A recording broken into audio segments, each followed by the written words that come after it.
Catherine Bach created the most famous shorts in TV history by accident. She refused the studio's poodle skirt and made her own outfit instead. That decision led to 5 million poster sales and her legs being insured for $1 million. But what happened behind the cameras was darker than anyone knew. She was forced to stay at 115 pounds despite being 5'80". The studio controlled everything about her body. Then, in 2010, she found her husband's body in their backyard. What she discovered about their finances would change everything she thought she knew about her life.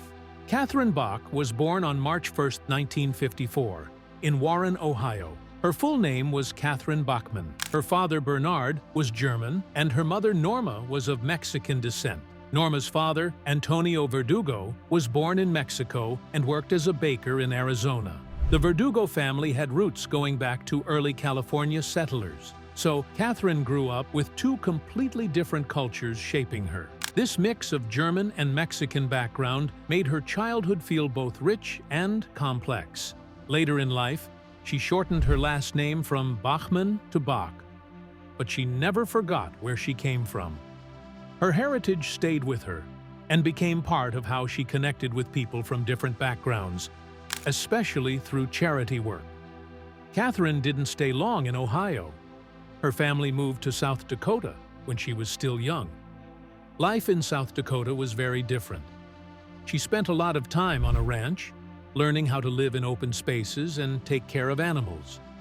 She also spent long stretches with her grandparents in Faith, South Dakota. The town had only a few hundred people, and everyone knew each other. That small-town life gave her a grounded personality. The contrast between her early years in an industrial city and her later life on the ranch helped shape her into someone who could play both strong and soft characters. That same mix later showed up in Daisy Duke. Her mother worked as an acupuncturist, which was rare in the 1950s. Her father was a rancher and had served in the military. Catherine grew up in a home that balanced two very different ways of life, one based on healing and calm, the other on hard physical work and discipline. That mix taught her how to blend elegance with strength.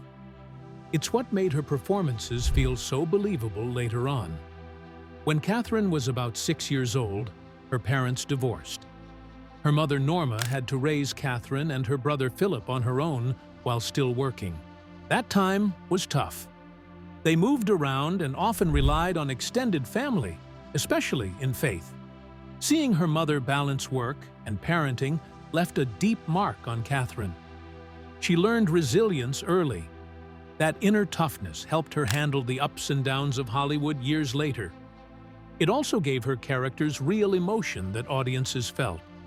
She finished high school in Rapid City, South Dakota, in 1970.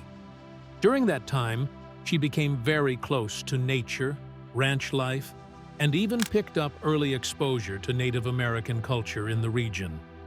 Though she wasn't directly connected to any tribe, she was surrounded by many cultures, and it made her feel comfortable with all kinds of people. Even as a child in Faith, she was creative. She learned how to sew, and by her college years at UCLA, she was already designing clothes for friends and theater groups. That talent later changed her life. When she was offered the role of Daisy Duke, she refused the original costume of a turtleneck and poodle skirt. Instead, she created the famous shorts herself, and it became her signature. Catherine moved to Los Angeles when she was 16. That leap from a small town of 421 people to a massive city filled with actors and producers was overwhelming. Her acting dream had started when she was 8, after watching her uncle perform in a play. But chasing that dream in LA was much harder than she expected. She felt lonely and out of place at first, but she found comfort in ballet and drama classes. Performing became her way to cope. She studied with top coaches like Milton Katselas and Anna Strasberg. These weren't just hobbies, they were tools for survival and growth.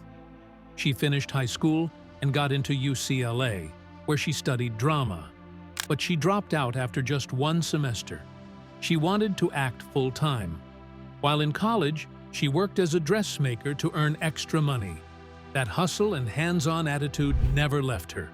Dropping out was a risk, but she believed in herself, and that risk paid off. Soon after, she started booking small roles in TV and film. In 1973, when she was just 19, she got her first major role in a movie called The Midnight Man, starring Burt Lancaster. Filming started on February 13th in Clemson, South Carolina. It was a small-budget film, but for her, it was a big deal. The movie came out on March 14, 1974, in Clemson and released nationally on June 10th. She played a murder victim named Natalie Claiborne. Working with actors like Susan Clark and Ed Lauter gave her a real taste of professional filmmaking. That same year, she got another big opportunity. She played a character named Melody in Thunderbolt and Lightfoot, directed by Michael Cimino. She acted alongside Clint Eastwood and Jeff Bridges. The shoot lasted 47 days, from July 31 to September 22, across different towns in Montana. The film made $25 million on a budget of around $4 million. It taught her a lot about discipline, especially since Eastwood didn't allow more than 3 takes per scene. Bridges even got nominated for an Oscar. For Catherine, this was another step into big-time Hollywood. In 1975, she made her TV debut on a show called Matt Helm. She appeared in the pilot episode on May 7th, before the full series launched in September. The show only lasted 13 episodes and got canceled in January 1976. But it was enough to get her noticed in television. She shared screen time with rising stars like Linda Carter, who would soon become Wonder Woman. Then, in 1976, she joined a stage production of Murder in the Cathedral by T.S. Eliot at the Mark Taper Forum in Los Angeles. This was serious theater. She was part of the chorus and had to learn classical techniques and complex lines. It was very different from movies. She rehearsed for long hours and worked with top-level performers. That experience built her confidence and gave her stage presence. It also showed that she cared deeply about the craft, not just fame. In 1977, she got a co-starring role in a science fiction TV movie called Strange New World. It aired on July 13th. The story was about scientists waking up 180 years in the future after a catastrophe. Her role included action scenes and stunts, and she worked with actors like John Saxon and Martine Beswick. The movie was actually the 3rd failed attempt to launch a series from that storyline, but it still gave her important experience in genre acting. Catherine Bach was on the verge of walking away from the one thing that would make her famous forever. In 1978, her agency told her they were done. They said she wasn't going to make them any money and didn't belong on TV. She'd just been dropped. It felt like the end. But her husband had connections. He worked with director Bob Clark, who knew Guy Waldron, the man behind a new show called The Dukes of Hazzard. When Clark called Catherine about the role of Daisy Duke, she turned it down 3 times. She honestly believed there was no point. The producers had been looking for over a year across New York, Chicago, Atlanta, and California. If they hadn't found anyone yet, why would they pick her? That night, sitting in an Italian restaurant in Beverly Hills, a close friend gave her one last push. She told her to go for it. The next morning, Catherine finally agreed, and that one decision changed everything. At the audition, she refused to wear what they gave her. The producers had wanted a blonde wig, a turtleneck, go-go boots, and a poodle skirt that looked like it had been made from the tablecloth at the very restaurant where she'd been convinced to go. She said no. She wore her own clothes, cut-off jean shorts she made herself, a small top, cowboy boots. That was her version of Daisy. Real, confident, Southern. She stepped into the room, read her lines in front of 30 people, and when she finished, no one said a word. She thought she'd blown it. But then everyone stood up and clapped. Out of more than 2,000 actresses they'd seen, she was the one. 2 weeks later, she was on a plane to Georgia. When the first episode aired on January 26, 1979, Catherine stunned everyone again. She did her own driving stunts. She had no professional training. But growing up on a ranch gave her the guts and skill to pull it off. Tight corners, dirt roads, car chases at high speed. She handled it like a pro. She made it feel real. That authenticity helped the show explode. By season 3, it was the second biggest show on TV, with around 20 million people watching every week. Then came the costume war. The studio wanted that same poodle skirt and go-go boot combo. Catherine wasn't having it. She insisted on cowboy boots and something that actually made sense for a girl from the South. She made her own red and white top. She picked daisies from her yard. She styled herself and did her own makeup for the now legendary poster. That poster sold 5 million copies. Her legs were insured for $1 million. And the shorts she wore? They didn't just make headlines. They created a fashion movement. Daisy Dukes became part of American slang. Even 45 years later, the look still lives on. But it wasn't all fashion and fame. Hollywood in the late 70s wasn't safe for women, especially not for someone who just became a sex symbol overnight. Catherine's co-stars, John Schneider and Tom Wopat, stepped up. John was only 18, but already protective. If someone came to visit Catherine on set, they'd walk over and say things like, "Have her back by 9, we shoot early." It wasn't a joke. They meant it. They saw what was happening in the industry, and they had her back. It became part of their real-life bond, something deeper than just acting. Catherine never missed a single one of the show's 147 episodes between 1979 and 1985. She turned what could have been a shallow, stereotypical character into someone smart, clever, and bold. Daisy used her job at the Boar's Nest not just to serve drinks, but to gather information and help her cousins outsmart their enemies. The show lasted 7 seasons. Her character stayed strong until the end. In 1981, she wanted to launch her own poster. Warner Bros. Didn't support it. They said it wouldn't work. She said fine and did it herself.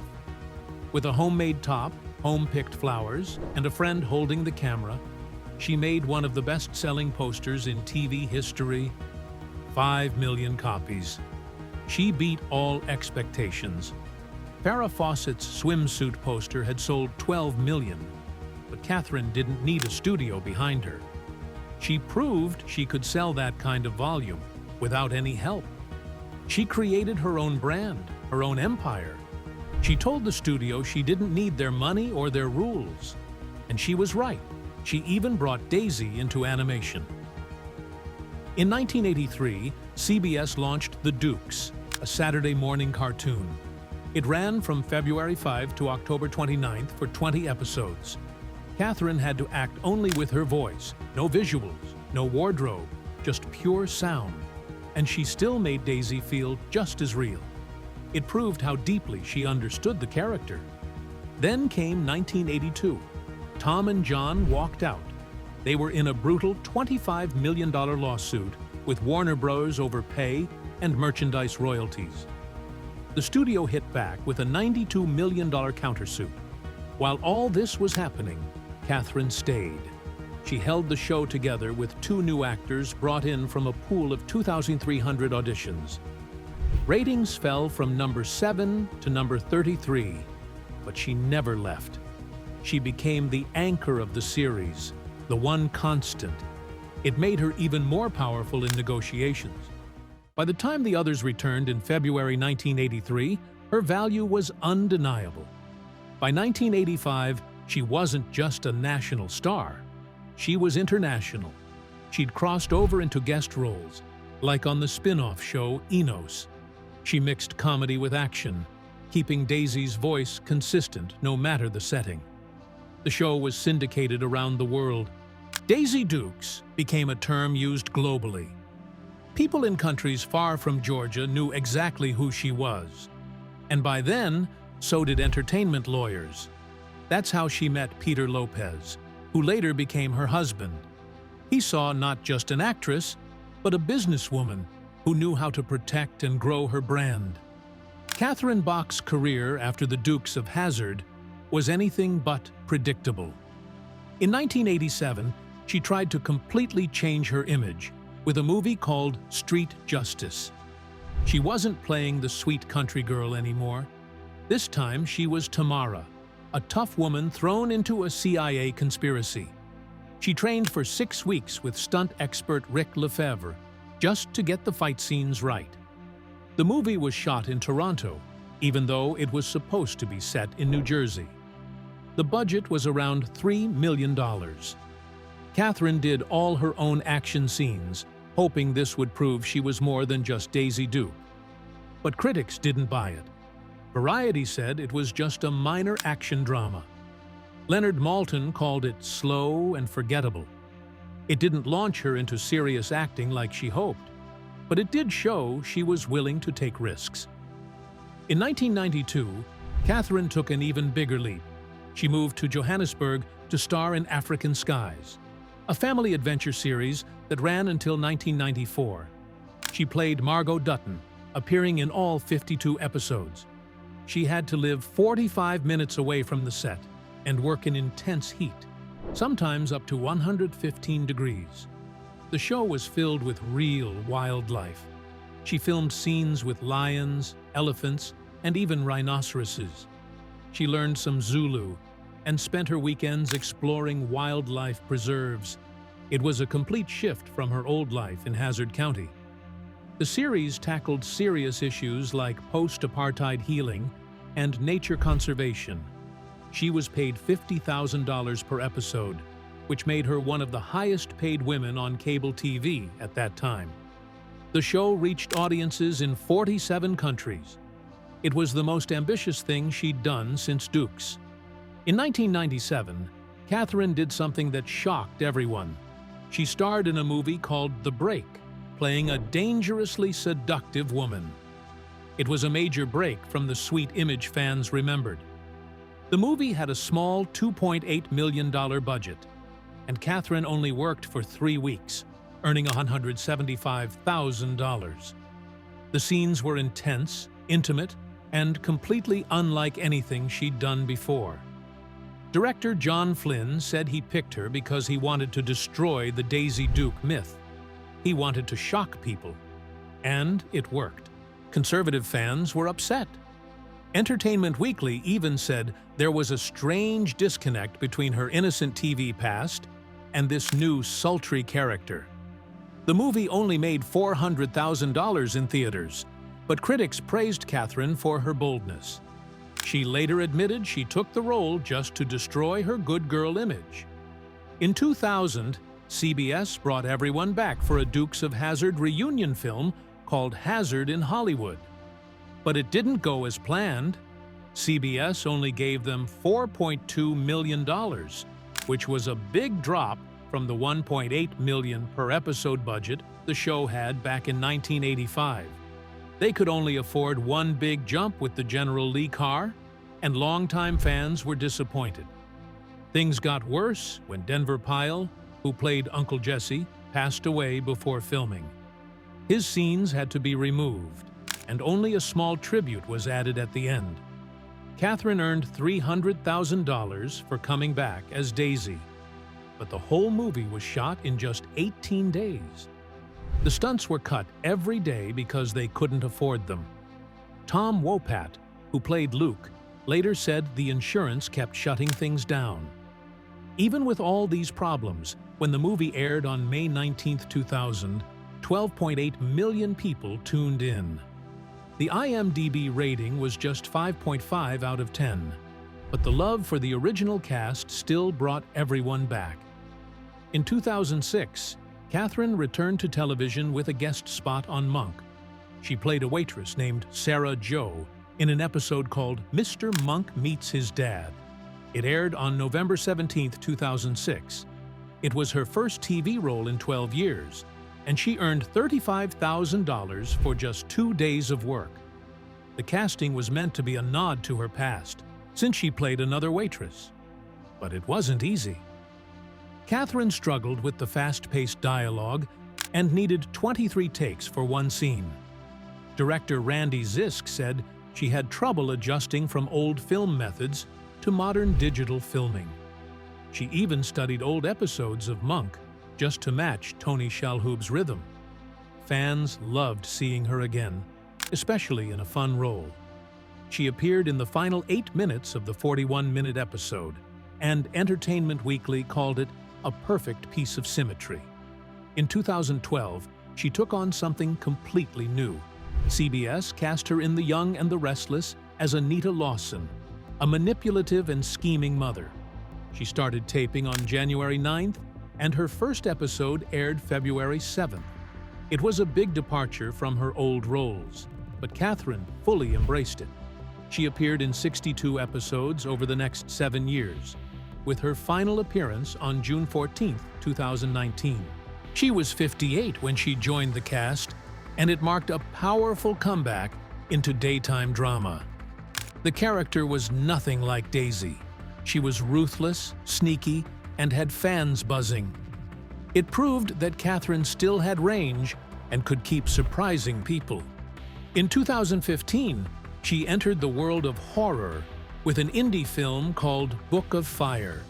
She played a character named Bibiana, acting alongside Carmen Electra and Jason Mewes. The story followed a cursed girl tied to an ancient Roman plague. Catherine had to deliver emotional scenes involving supernatural loss and fear. She was 61 at the time, pushing herself into new territory again, but the film didn't do well. IMDb gave it just a 3.1 out of 10, based on 511 votes. Still, it showed Catherine wasn't afraid to keep taking on strange and difficult roles, even when she knew they might flop. More recently, fans have been wondering if the Dukes of Hazzard could ever return. At the 2023 Gallatin Comic-Con, someone asked Catherine if there could be a reboot. She didn't say no. She said shows were mystical things and only worked when all the right people came together with a good writer. She said if it all clicked, then yes, she would be part of it. John Schneider is already working on something called Earls of Perry, since Warner Brothers won't make an official reboot. But Tom Wopat isn't interested anymore. He said modern audiences wouldn't accept it. Catherine still keeps in touch with both of them. She says they're like family to her.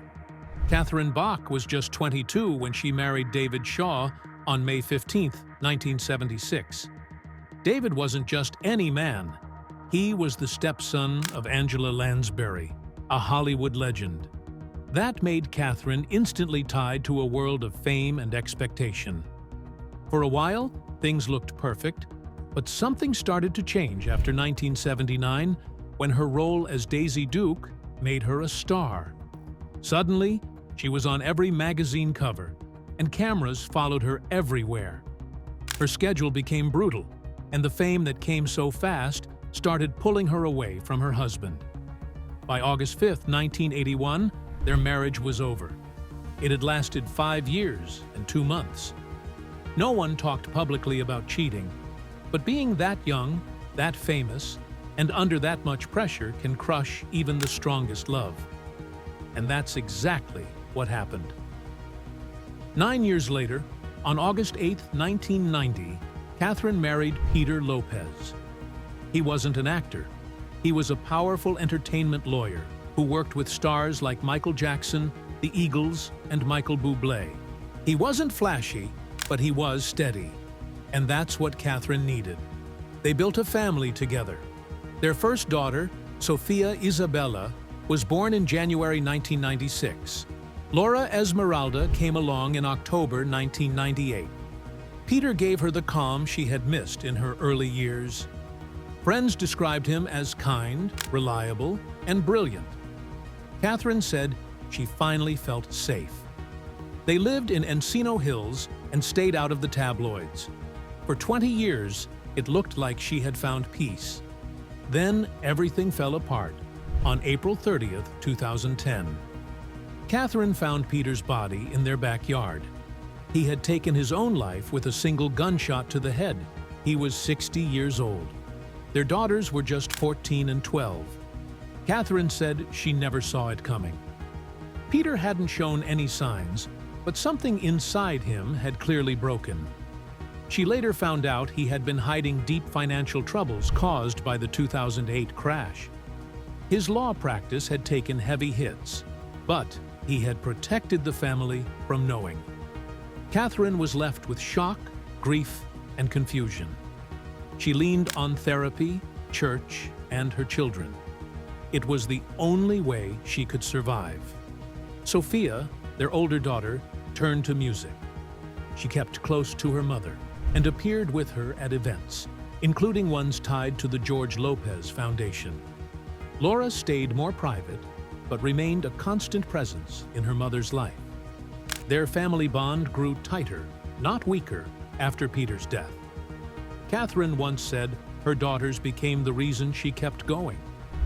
Even when Sophia faced health issues in her teenage years, Catherine refused to let things fall apart. Those years were heavy, but somehow they held each other up. Long before all of this, Catherine's childhood had already been filled with broken pieces. Her parents divorced in 1960 when she was only 6. Her father, Bernard, stayed on a ranch in South Dakota, while her mother, Norma Jean, moved to California and worked as an acupuncturist. Catherine bounced between two very different worlds. She never talked much about what really caused the divorce, but it created a shaky start in life. Watching her parents split made her cautious. It's probably why she waited until her 20s to marry. That early instability stuck with her, shaping how she handled everything that came later. In the 1980s, just as she was becoming a TV icon, Catherine faced a new kind of battle. Her body became a topic of constant discussion. Everyone loved Daisy Duke's shorts, but few knew the pressure that came with them. Executives told her to stay at 115 pounds, even though she was 5'8". That kind of weight wasn't healthy, but the industry didn't care. Catherine started working out obsessively, 3 hours a day. Dance, hiking, swimming. It wasn't about health. It was about survival in an industry obsessed with appearance. Even though she looked confident on screen, inside she was struggling. It took therapy and time to heal the damage from those years. She eventually learned to accept her natural figure and let go of the punishing standards forced on her. After Peter's death, Catherine discovered something else he had hidden. The family's finances weren't as strong as she thought. The 2008 crash had quietly wrecked his law firm. Investments failed. Money dried up. But he had never told her. He tried to carry it all alone, and it crushed him. Catherine once said, "I trusted him. I trusted his judgment." That trust was so deep that even when she saw the bills piling up, she believed he had it under control. After he died, she faced the mess he left behind. She gained weight. She cried constantly, but she didn't give up. She found her way through with faith and help from friends. There were rumors that Catherine's brother Philip died in a car crash in 2012, but those reports remain unclear. What is clear is that losing Peter changed her forever. She started speaking out about mental health. She supported suicide prevention groups and grief therapy programs. She used her own pain to help others.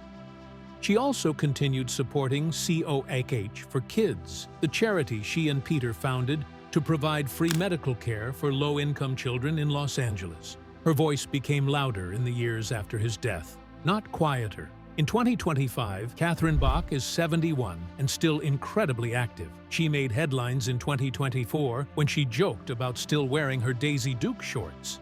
"Only if you come to my house and watch me garden," she told Fox News. Fans were amazed. She walks around Los Angeles looking elegant, often in all-black outfits, but still unmistakably herself. She reunited with her old co-stars at a Hollywood museum event, proving that she hasn't forgotten her roots. While she keeps a low profile, people still notice her strength and spirit whenever she appears. Her net worth is now around $10 million.